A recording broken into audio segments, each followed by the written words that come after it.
Well, hello, friends. Mark Holmes here with my buddy Cowboy Joe Boo. And as always, thank you guys for watching, commenting, and subscribing to the Joe Boo Sports Report. Without you guys, this does not work without you guys. Let's get open for business and let's wake up the football guys. Wake up, guys. Okay, so Stephen Jones was saying that the Dallas Cowboys have not started any contract negotiations with Byron Jones, that he hasn't approached the team and the team has not approached him, but they definitely want to keep a player of his caliber on the team, so we'll have to wait and see how that is. As far as Dak Prescott's contract and stuff, he says they want to get it done. Dak people want to get it done, and so on. So hopefully they'll get it done sometime in the very near future, so we don't have to focus on that. But what I do want to focus on, because see, I am a numbers guy. And I love going through the numbers and things and looking at how things are. And as I look at our triplets that we have now, Dak Prescott, Zeke Elliott, and Amari Cooper, you could almost say the way they've been playing this year that we've got more than just the three. You look at Michael Gallup when he gets back, how he's been able to help out. I guess he's the modern day Alvin Harper. But now you're looking at Tony Pollard, who's also getting into the mix and looking really, really good. So you could kind of say five. So I'm trying to remember. Five. I don't even know. What is five? It's not quadruplets, that's four. So whatever five is, that may be what we have to term this. But we can look back at the triplets, and the Troy Aikman, Emmett Smith, and Michael Irvin. Although the original ones you'd have to say is Roger Staubach, Drew Pearson, and of course Tony Dorsett. But for the sake of this argument, we'll just use the triplets from the '90s. I believe that this group that we have right now, Zeke, Dak, and Amari, has the potential to be even better than those guys. And as I go through the numbers, and I know people will say you can't compare apples to oranges. I get that because it's a different era. It's more of a passing league than it is a running league and so on. But just humor me. Just humor me, okay? As I was going through the numbers, clearly this team changed and evolved once Amari Cooper got here. And I've pointed out before to you guys that when we didn't have one of the triplets, one of the pieces there, the team failed. 2015, Tony Romo goes out and literally Brandon Wheaton, Matt Castle, and Kellen Moore were 1-11. They won one freaking game without a real quarterback. One freaking game. So we know you got to have the quarterback. When we didn't have Zeke, we've been 4-3. Not terrible, but not exactly great. We didn't win against playoff teams. We beat the dogs, but we couldn't beat the playoff teams. So you want to have the running back.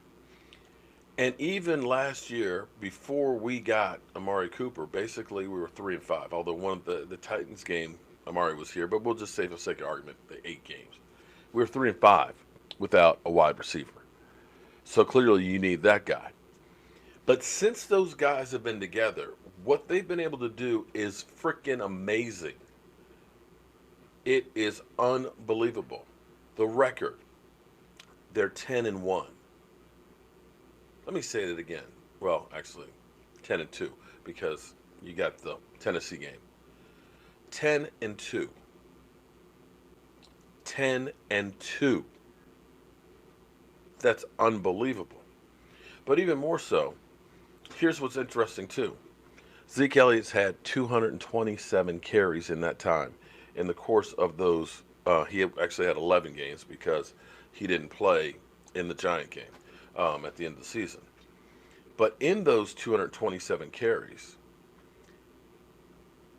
he's averaged 100.36 yards per game, averaging 5.01 yards per game. That's butter, baby. That is truly running the ball. But wait, there's more. Amari Cooper has had 69 receptions in his 12 games with the Dallas Cowboys, averaging 5.75 catches a game. He's got 966 yards, and that averages out to 80.5 yards a game. So between the two of them, you have almost 200 yards. You have 181 yards between the two of them. That's incredible. But even better, check this out. Our quarterback in the last 12 games, okay, has had 3,388 yards in 12 games, 23 touchdowns, and averaging 282 yards a game passing.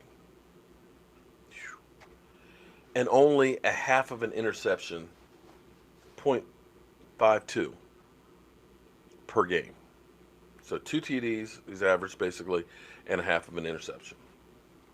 So if we compare that to what we had with the triplets, here's where it's interesting. Emmitt Smith, the all-time leading rusher behind the original Great Wall of Dallas, averaged 81.21 yards a carry. No, excuse me, a game in his 226 games. Averaged 4.2 yards. So comparing him to Zeke Elliott, okay, because now it's a passing league now. Remember, it's a passing league. It's different. Back then, we were really a running team with the most accurate quarterback in the NFL. Zeke's averaged 100.36. Emmitt Smith, 81.21. 19 yards more per game Zeke Elliott has been averaging. The playmaker, Michael Irvin, 159 games he played in, 11,904 yards, averaged 74.86 yards a game. Amari Cooper, averaging 80 yards a game. He's averaging 6 yards more per game than the playmaker was. That's unbelievable. Now, this is where it gets tricky because, of course, counting yardage, different era. They didn't throw as much back when Troy Aikman, but humor me. 165 games for Troy Aikman, 32,942 yards, averaging 199 yards per game. He had 165 TD passes, 141 interceptions.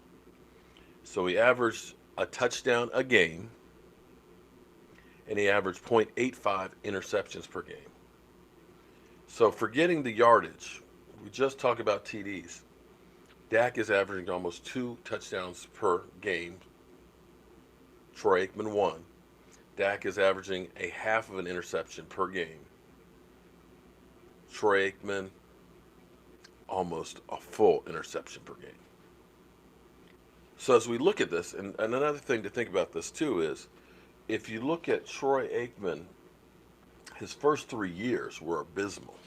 So some of that will skew his numbers. But if you think about his rookie year, 1,700 yards, 9 touchdowns, 18 interceptions, some of that does screw you over. Second year, 2,500 yards, 11 touchdowns, 18 interceptions.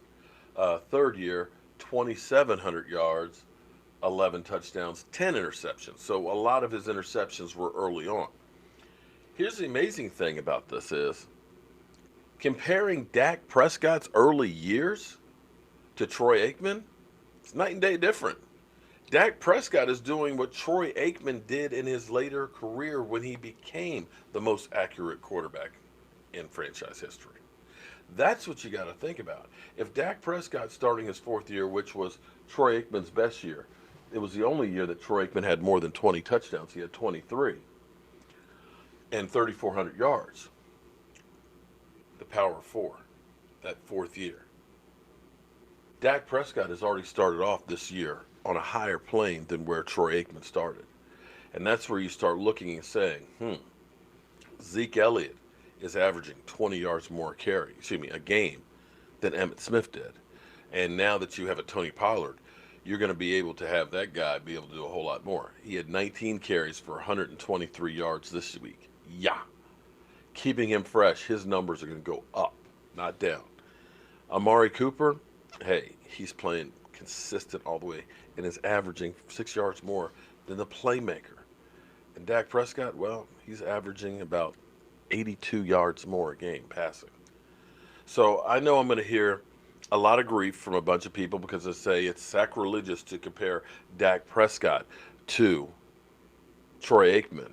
But I'm telling you right now, You start looking at it, you ought to be thankful that we got these three guys, because these three guys, they stay healthy. They can carry us a long, long way. So tune in tonight, 9 o'clock Eastern, for our live stream. And of course, we'll be bringing you stuff that nobody else is bringing you, because we put in the work to make sure you got some great stuff to talk about around the water cooler. I'm Mark Holmes, and I'll see you soon.